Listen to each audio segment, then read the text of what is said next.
Friday Inspiration Boost. Today, inspired by the Clutter Busting Handbook. Clean it up, clear it out, and keep your life clutter-free.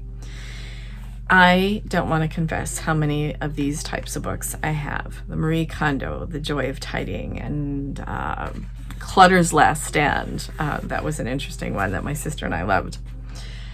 But here's a really neat saying that one of the participants in one of her seminars had a sign in his house that read, "There is a fine line between collections and mental illness." That could be a writing inspiration right there.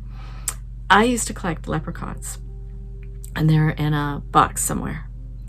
And they probably no longer give me joy, so I'm going to find some place to give them away.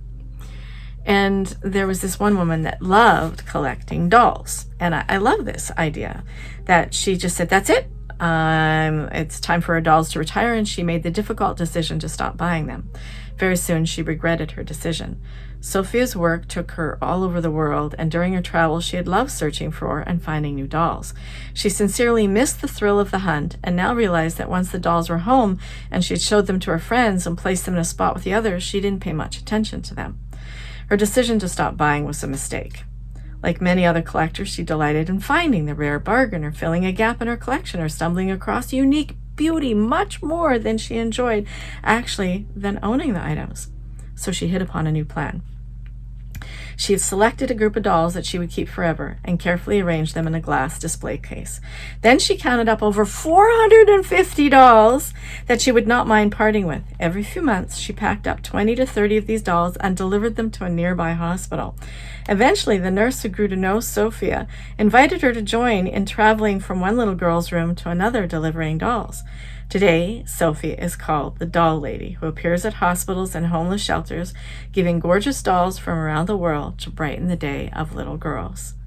Isn't that an amazing thing to do with a collection? I have, a collection of photographs that I actually have a photograph album on my Facebook of collecting photos of me and hiking gear with brides, because some of the places I go hike, like Lake Louise, there's almost always weddings there, and brides are always obliging. I've not met one bride that goes, I say, I'm collecting photos of me with hiking gear and brides. Can I just photobomb you just for a second?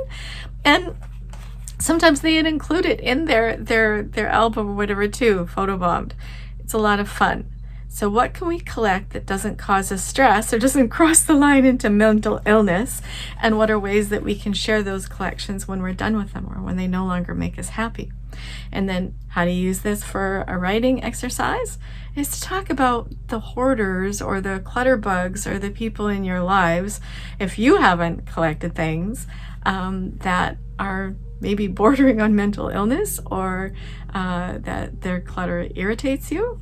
Because I know somebody that complains about one relative's clutter, but I look at that person's clutter and go, that cliche, the kettle, who's calling the kettle black? Yeah, interesting. So there, let's see what you can do with that one. Friday Inspiration Boost, go right. Bye for now.